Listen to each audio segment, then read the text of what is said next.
Há fenômenos que assustam pelo que fazem, outros pelo que parecem querer.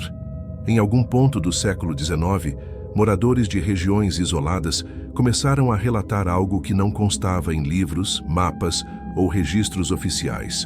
Uma névoa que não apenas escondia, mas perseguia. Ela surgia sem aviso, movia-se contra o vento e permanecia tempo demais. Pessoas entravam nela, e nem todas voltavam. Não há explicações aceitas, apenas relatos fragmentados e um padrão perturbador que atravessou décadas antes de desaparecer dos arquivos. Os primeiros registros surgem como notas marginais em diários de viagem e correspondências pessoais. Viajantes descrevem manhãs em que a névoa cobria estradas inteiras, mesmo em dias secos, sem frio suficiente para justificá-la. Não era uma neblina comum. Ela não se dissipava com o sol nascente, nem reagia como vapor natural. Testemunhas insistiam que ela parecia escolher caminhos, contornando casas, avançando lentamente por campos abertos, como se soubesse exatamente para onde ir. Em vilarejos próximos a florestas densas, o fenômeno tornou-se recorrente. Pessoas começaram a evitar sair sozinhas quando o ar ficava pesado e o horizonte desaparecia. Havia uma sensação específica que antecedia a chegada da névoa. Um silêncio súbito, profundo demais para ser natural. Pássaros cessavam o canto. Animais se recolhiam de forma abrupta e até os sons mais comuns, passos, vento, água corrente, pareciam abafados, como se o mundo estivesse sendo envolvido por algo maior. O primeiro desaparecimento oficialmente comentado em cartas privadas foi o de um mensageiro que atravessava uma estrada rural ao entardecer. Ele foi visto entrando em um trecho coberto pela névoa, acenando para conhecidos segundos antes de desaparecer completamente da vista. Não houve grito, não houve sinal de luta, apenas o vazio deixado para trás. Quando a névoa se dissipou horas depois, não havia marcas na estrada, nem pegadas, nem qualquer indício de que alguém tivesse passado por ali. Casos semelhantes começaram a se acumular. Lenhadores, pastores, viajantes solitários, sempre o mesmo padrão: entrada na névoa, ausência de retorno. Alguns poucos sobreviveram, mas seus relatos eram confusos e inquietantes. Eles falavam de uma sensação de deslocamento, como se o espaço dentro da névoa fosse maior do que parecia por fora. Relógios paravam de funcionar. Direções perdiam o sentido. E havia sempre a impressão clara de movimento ao redor, algo acompanhando cada passo, invisível, paciente. Um sobrevivente escreveu que a névoa não era fria nem úmida como deveria ser. Era seca, espessa. Ele descreveu a sensação de caminhar por um ambiente que oferecia resistência, como água parada, mas sem molhar o corpo. Em determinado momento, ele parou de ouvir seus próprios passos. Depois, parou de sentir o chão sob os pés. Foi encontrado horas depois, a poucos metros do ponto onde havia entrado, incapaz de explicar quanto tempo havia passado lá dentro. O medo começou a se espalhar de forma silenciosa. Não houve pânico coletivo, apenas mudanças sutis no comportamento. Pessoas passaram a evitar certos horários, certos caminhos, certos dias. Crianças eram chamadas para dentro de casa ao menor sinal de neblina. Alguns afirmavam conseguir distinguir a névoa comum daquela que se movia errado. Diziam que ela se aproximava em linhas definidas, como se estivesse sendo guiada, ignorando obstáculos naturais. Com o passar dos anos, autoridades locais tentaram racionalizar o fenômeno, atribuindo os desaparecimentos a acidentes, desorientação ou exagero popular. Mas havia algo que nenhuma explicação conseguia eliminar. A névoa surgia mesmo quando não havia condições para sua formação, e desaparecia de forma abrupta, como se tivesse cumprido um propósito. Não deixava rastros físicos, apenas a sensação persistente de que algo havia observado, escolhido e agido. O mais perturbador é que, em nenhum registro confiável, alguém afirma ter visto o que estava dentro da névoa. Apenas sentiam uma presença constante que se ajustava à velocidade de quem tentava fugir. Quanto mais rápido andavam, mais densa ela se tornava. Quanto mais parados ficavam, mais próxima parecia. Como se o fenômeno não reagisse ao ambiente, mas à intenção humana. Esses relatos marcaram o início de algo que jamais foi oficialmente reconhecido, mas que deixou cicatrizes profundas em quem viveu próximo demais da névoa. E embora os desaparecimentos tenham diminuído com o tempo, as descrições jamais mudaram. O que levanta uma pergunta incômoda. A névoa deixou de caçar? Ou apenas aprendeu a esperar melhor? Com o aumento dos relatos, começaram a surgir tentativas discretas de mapear o fenômeno, ainda que de forma não oficial. Moradores mais antigos passaram a marcar em mapas improvisados os locais onde a névoa era vista com mais frequência. Esses mapas nunca coincidiam perfeitamente, mas apresentavam um padrão inquietante. A névoa parecia preferir áreas de transição, bordas de florestas, estradas que cortavam campos abertos, regiões próximas a cursos d'água. Lugares onde o ambiente já era, por natureza, um limite entre dois espaços distintos. Alguns afirmavam que a névoa não surgia ao acaso, mas em resposta à presença humana. Vilarejos abandonados raramente haviam. Já locais com fluxo constante de pessoas apresentavam episódios mais frequentes. Havia também relatos de que ela se comportava de maneira diferente dependendo de quem encontrava. Com grupos parecia hesitar, contornando, dividindo-se em faixas mais finas. Com indivíduos solitários, avançava de forma direta, rápida demais para algo que deveria ser passivo. Os poucos sobreviventes começaram a apresentar relatos mais detalhados à medida que o tempo passava. Muitos evitavam falar, não por esquecimento, mas por uma sensação clara de que relembrar o interior da névoa era perigoso. Ainda assim, algumas descrições se repetiam com inquietante precisão. Falavam de um som baixo, constante, semelhante a uma respiração distante. Não vinha de um ponto específico, mas parecia preencher todo o espaço, como se a própria névoa estivesse viva. Um homem relatou ter sentido algo se mover ao seu redor sem jamais tocá-lo. Ele descreveu a sensação de ser contornado, medido, avaliado. Em determinado momento, teve a certeza absoluta de que, se chamasse por ajuda, algo responderia. Não com voz, mas com aproximação. Ele permaneceu em silêncio até ser encontrado, horas depois, ajoelhado no meio da estrada, incapaz de explicar por que havia parado ali. Houve casos ainda mais perturbadores, envolvendo pessoas que desapareceram e retornaram dias depois. Elas surgiam confusas, desorientadas, mas fisicamente intactas. O problema estava em seus relatos. Diziam ter caminhado por longos períodos, mas sem sensação de cansaço. Não sentiam fome, nem sede. O tempo não parecia existir da mesma forma. Uma mulher afirmou que a névoa se reorganizava ao seu redor conforme ela se movia, mantendo sempre a mesma distância, como se não permitisse aproximação nem fuga. Essas pessoas passaram a ser evitadas, não por medo delas, mas pelo que traziam consigo. Animais se agitavam em sua presença, crianças choravam sem motivo aparente, e havia uma sensação persistente de desconforto em ambientes fechados. Alguns juravam que, após o retorno, uma leve névoa parecia segui-las em dias frios, mesmo quando ninguém mais conseguia vê-la. Documentos oficiais começaram a registrar anomalias de forma indireta. Relatórios mencionavam falhas em bússolas, dificuldades de orientação, desaparecimentos classificados como extravios sem evidências. Nenhuma menção direta à névoa, mas uma repetição constante de ocorrências em áreas específicas. Curiosamente, após inspeções mais rigorosas, esses locais pareciam se tornar temporariamente seguros, como se o fenômeno evitasse atenção excessiva. Com o tempo, o número de relatos diminuiu. Alguns atribuíram isso ao avanço da iluminação pública e ao desmatamento gradual de áreas densas.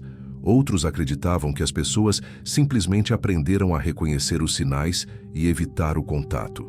Mas havia uma terceira possibilidade, sussurrada apenas entre os mais velhos, a de que a névoa estava aprendendo, observando padrões, ajustando comportamentos, tornando-se mais seletiva. Uma anotação encontrada em um diário anônimo resume esse medo com poucas palavras. Ela não precisa de todos, só dos que caminham sozinhos demais. A partir desse ponto, o fenômeno deixou de ser visto apenas como um perigo ambiental e passou a ser tratado como algo com intenção. Algo que escolhia quando aparecer, onde aparecer e principalmente quem levar. E se isso fosse verdade, então o desaparecimento gradual dos relatos não significava o fim da ameaça, mas sua maturação, uma adaptação silenciosa a um mundo que mudava rápido demais. Porque predadores que sobrevivem por muito tempo raramente anunciam sua presença. Eles aprendem a se confundir com o ambiente, a parecer naturais. E talvez ao fazer isso, a névoa tenha deixado de ser percebida como algo estranho, tornando-se apenas parte da paisagem, até o momento exato em que decide agir novamente. Os relatos mais tardios são também os mais difíceis de interpretar, porque já não vêm de testemunhas diretas, mas de fragmentos desconexos, deixados por pessoas que pareciam saber que não teriam tempo de explicar tudo. Anotações interrompidas, cartas nunca enviadas, diários que terminam no meio de uma frase. Em muitos deles, há uma mudança súbita de tom. O medo inicial dá lugar a uma espécie de resignação, como se algo tivesse sido compreendido tarde demais. Alguns desses escritos mencionam a sensação de serem observados mesmo em dias claros, sem qualquer sinal visível de neblina. Pessoas afirmavam sentir o ar mais espesso em determinados pontos da estrada, como se a névoa estivesse ali, apenas invisível. Um viajante escreveu que passou a evitar olhar para trás ao caminhar sozinho, não por ver algo, mas pela certeza de que, se olhasse, perceberia que não estava mais sozinho. Houve também relatos de encontros incompletos, pessoas que entraram na névoa apenas por alguns segundos e conseguiram recuar a tempo. Todas descrevem a mesma coisa. O espaço parecia se dobrar. Um passo para frente não correspondia à mesma distância ao tentar voltar. A estrada parecia se alongar de forma imperceptível, e a névoa se tornava mais densa apenas atrás, nunca à frente. Como se a saída estivesse sendo cuidadosamente reposicionada. Um homem descreveu ter ouvido seu próprio nome sendo pronunciado, não com voz humana, mas como uma vibração no ar. Não vinha de lugar algum, apenas se manifestava dentro da névoa. Ele teve a certeza de que aquilo não era um chamado, mas um reconhecimento. Como se algo tivesse identificado quem ele era. Ele correu sem olhar para trás, e só percebeu que havia escapado quando sentiu o vento no rosto novamente. Com o avanço da industrialização e a expansão das cidades, os relatos se tornaram mais raros, mas não desapareceram por completo. Passaram a ocorrer em zonas limítrofes, regiões esquecidas entre o campo e o urbano. Estradas pouco usadas, terrenos baldios, trilhos abandonados. Sempre os mesmos sinais: silêncio abrupto, falha de instrumentos, sensação de deslocamento. A névoa já não precisava ser visível para agir. Alguns pesquisadores modernos acreditam que o fenômeno nunca foi realmente estudado, porque desafia classificações básicas. Não se comporta como um fenômeno natural, mas também não deixa evidências físicas suficientes para ser tratado como algo biológico. Ele não ataca de forma direta, não deixa corpos, não destrói estruturas, apenas remove pessoas do contexto como se as tivesse transferido para outro lugar ou outro estado de existência. Há hipóteses mais perturbadoras, raramente registradas por escrito. A de que a névoa não leva, mas mantém. Que aqueles que desaparecem não são mortos, mas retidos em um espaço onde o tempo funciona de maneira diferente.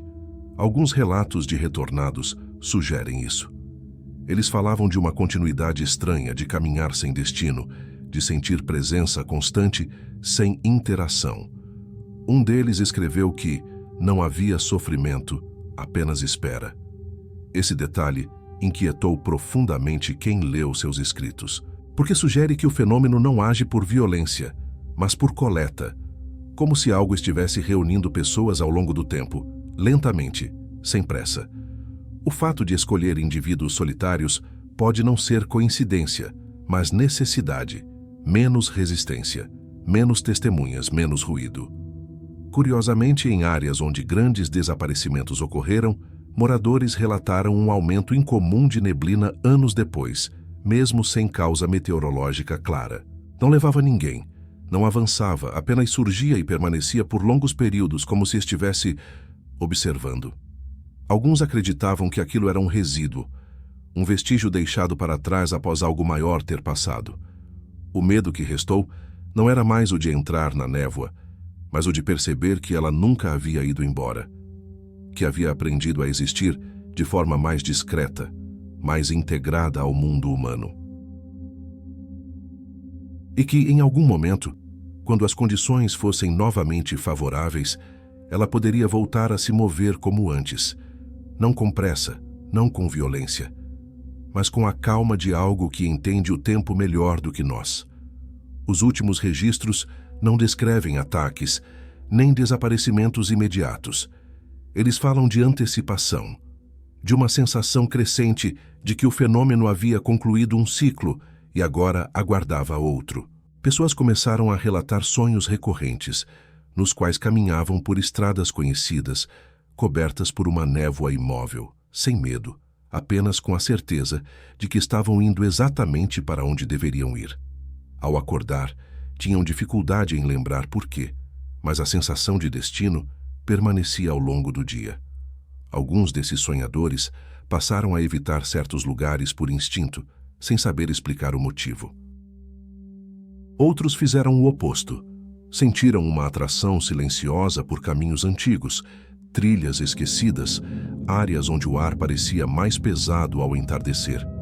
Em pelo menos 2 casos documentados, pessoas desapareceram após escrever que precisavam verificar algo na estrada, sem demonstrar qualquer sinal de medo ou urgência. Apenas a convicção calma de que havia algo incompleto esperando por elas. Há indícios de que o fenômeno deixou de depender exclusivamente da névoa visível. Em relatos mais recentes, o que antecede os desaparecimentos não é mais a perda de visão, mas uma alteração na percepção. O mundo parece desacelerar. Sons ficam distantes. O espaço entre um passo e outro parece se estender. E então, sem transição clara, a pessoa simplesmente não está mais ali. Nenhum sinal de luta, nenhum pedido de ajuda, apenas ausência. Isso reforça a hipótese mais inquietante. A névoa nunca foi o predador em si, mas apenas a interface, a forma mais simples de interação entre algo não humano e o nosso mundo. Quando essa forma se tornou reconhecível demais, ela foi abandonada. O fenômeno aprendeu que não precisava mais se anunciar para agir. Bastava sincronizar-se com momentos específicos, estados mentais específicos, pessoas que já estavam de alguma forma à margem. O silêncio em torno desses casos não é apenas institucional, mas coletivo. As pessoas evitam falar sobre o assunto porque, intuitivamente, compreendem que a atenção excessiva pode ser um convite. Em vilarejos antigos, ainda existem regras não escritas. Não caminhar sozinho quando o ar muda repentinamente, não responder a chamados que não tenham origem clara, não insistir em atravessar um trecho quando o instinto diz para voltar. Essas regras não são ensinadas, são herdadas. Se a névoa aprendeu a caçar, talvez também tenha aprendido algo mais importante: paciência.